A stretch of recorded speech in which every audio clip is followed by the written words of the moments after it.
Professor K V Thomas, നോക്കൂ, ഇന്ന് വളരെ സുപ്രധാനമായ ഒരു ദിവസമാണ്. ഇന്നാണ് ഫിനാൻസ് നീതി ആയോഗിൻ്റെ CEO ആയിട്ടുള്ള BVR സുബ്രഹ്മണ്യത്തിൻ്റെ വെളിപ്പെടുത്തൽ പുറത്തു വന്നിരിക്കുന്നത്. 2014 പ്രധാനമന്ത്രി ആയതിനു ശേഷം നരേന്ദ്രമോദി ബാക്ക്ഡോർ ചർച്ചകൾ നടത്തി ഫിനാൻസ് കമ്മീഷനുമായി. സംസ്ഥാനത്തിൻ്റെ ഫണ്ടുകൾ നിർണായകമായ തോതിൽ കുറയ്ക്കാനുള്ള ഒരു ചർച്ചയാണ് പ്രധാനമന്ത്രി അന്ന് നടത്തിയത് എന്നുള്ളതാണ്. അതിൻ്റെ മറ്റു വിശദാംശങ്ങളും നമുക്ക് ലഭ്യമാണ്. പ്രൊഫസർ കെ വി തോമസ്, നിലവിലെ സാഹചര്യത്തിൽ ഇപ്പോൾ ഈ പറയുന്ന പോലെ പ്രതിപക്ഷവുമായി ചേർന്നുള്ളൊരു സമരം, അതുപോലെ തന്നെ സുപ്രീം കോടതിയിലുള്ള ഹർജി, കഴിഞ്ഞ നവകേരള സദസ്സുമായി ബന്ധപ്പെട്ട് മുഖ്യമന്ത്രി അദ്ദേഹം ഓരോ ജില്ലയിലും കേന്ദ്രത്തിൽ എങ്ങനെയാണ് നമ്മളെ ഞെരുക്കുന്നതെന്ന് സംബന്ധിച്ച വിശദാംശങ്ങൾ വെളിപ്പെടുത്തുന്നു. ഇക്കാര്യത്തിൽ അതേസമയം തന്നെ പ്രധാനമന്ത്രി ഇവിടെ വരുമ്പോൾ വളരെ ഊർജ്ജസ്വലമായിട്ടുള്ള കൂടിക്കാഴ്ചയും നടക്കുന്നു എന്നുള്ളതാണ്. എന്താണ് യഥാർത്ഥത്തിൽ നമ്മുടെ സിറ്റുവേഷൻ?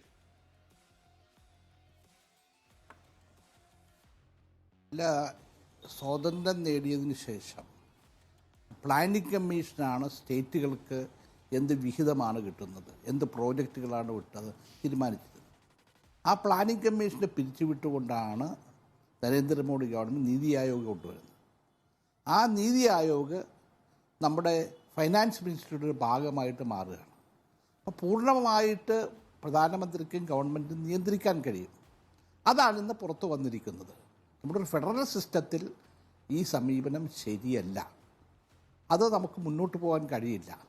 ഒരു കാരണവശാലും ബലഹീനമായ സ്റ്റേറ്റുകൾക്ക് ഇന്ത്യയെ മുന്നോട്ട് നയിക്കാനുള്ള സാഹചര്യം ഉണ്ടാക്കില്ല. അതുകൊണ്ടാണ് സ്റ്റേറ്റുകൾക്ക് ശക്തി കൊടുക്കണം, ഫെഡറൽ സിസ്റ്റം ശക്തിപ്പെടുത്തണം എന്ന് എല്ലാവരും, BJP ഇതര സംസ്ഥാനങ്ങളിലെ എല്ലാ മുഖ്യമന്ത്രിമാരും BJP ഇതര രാഷ്ട്രീയ പ്രസ്ഥാനങ്ങളും ഉറപ്പിച്ച് പറയുന്നത്. അതാണ് കേരളവും പറഞ്ഞുകൊണ്ടിരിക്കുന്നത്. ഞങ്ങൾ പറഞ്ഞത് ശരിയാണ് എന്നിപ്പോൾ തെളിയിക്കപ്പെട്ടിരിക്കുന്നു. ഇക്കാര്യത്തിലൊരു സംയുക്ത സമരത്തിന് LDF ഒരുങ്ങുകയാണല്ലോ. MP-മാരും MLA-മാരും മന്ത്രിമാരും ഒക്കെ തന്നെയും ഡൽഹിയിലേക്ക് പോവുകയാണ്. പ്രതിപക്ഷവുമായി ഇപ്പോൾ പ്രതിപക്ഷ നേതാവ് VD സതീശനെയും ഉപനേതാവ് PK കുഞ്ഞാലിക്കുട്ടിയെയും വിളിച്ച് അങ്ങനെ ഒരു സമരത്തിൻ്റെ ആവശ്യകതയെക്കുറിച്ച് സർക്കാർ പറയുന്നു. ഞങ്ങൾ ആലോചിച്ച് പറയാം എന്ന് പറയുന്നു. UDF ആലോചിക്കുന്നു, വേണ്ട എന്ന് തീരുമാനിക്കുന്നു. അപ്പോൾ ഈ ഭരണപക്ഷം മാത്രം അവിടെ ചെന്ന് ഇരുന്നിട്ട് എന്തെങ്കിലും പ്രത്യേകിച്ച് കാര്യമുണ്ടോ? ഡൽഹിയല്ലേ ഇന്ത്യയുടെ തലസ്ഥാന നഗരമല്ലേ, ലോകം മുഴുവൻ ശ്രദ്ധിക്കുകയല്ലേ, മാധ്യമങ്ങളുണ്ടല്ലോ, അവരെ മനസ്സിലാക്കട്ടെ. ഇന്ത്യയുടെ ഫെഡറൽ സിസ്റ്റത്തെ തകർത്തുകൊണ്ടുള്ള ഒരു ഗവൺമെൻറ്റാണ് ഈ രാജ്യം ഭരിക്കുന്നത്.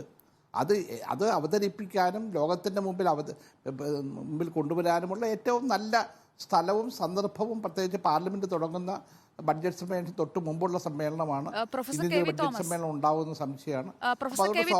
പറഞ്ഞത് വളരെ ശരിയാണ്. പക്ഷേ കേരളത്തിലെ MP-മാരുടെ കണക്ക് നോക്കൂ. ഒരാൾ മാത്രമാണ് ഇടതുപക്ഷത്ത് നിന്നുള്ളത്, ബാക്കി 19 മറുഭാഗത്താണ്, UDF-ലാണ്.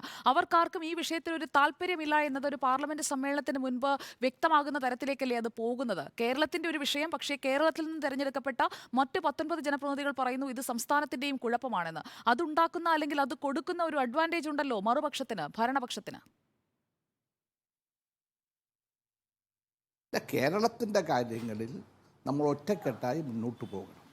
ഞാൻ പാർലമെൻറ്റ് അംഗമായിരുന്ന കാലഘട്ടത്തിലൊക്കെ ഞങ്ങൾ പ്രതിപക്ഷമെന്നോ ഭരണപക്ഷമെന്നോ ഒക്കെ എല്ലാ MP-മാരും ഒന്നിച്ച് മുന്നോട്ട് പോയിട്ടുണ്ട്. സുശീല ഗോപാലിനൊക്കെ ഞങ്ങൾ അത്തരം കാര്യങ്ങൾ ഞങ്ങളോടൊപ്പം വന്ന കാലഘട്ടം ഉണ്ടായിട്ടുണ്ട്. അതാണ് വേണ്ടത്. ഏതായാലും സമയമുണ്ടല്ലോ, പ്രതിപക്ഷം ആലോചിക്കട്ടെ എന്താണ് വേണ്ടത്. You are watching Reporter Evening Show.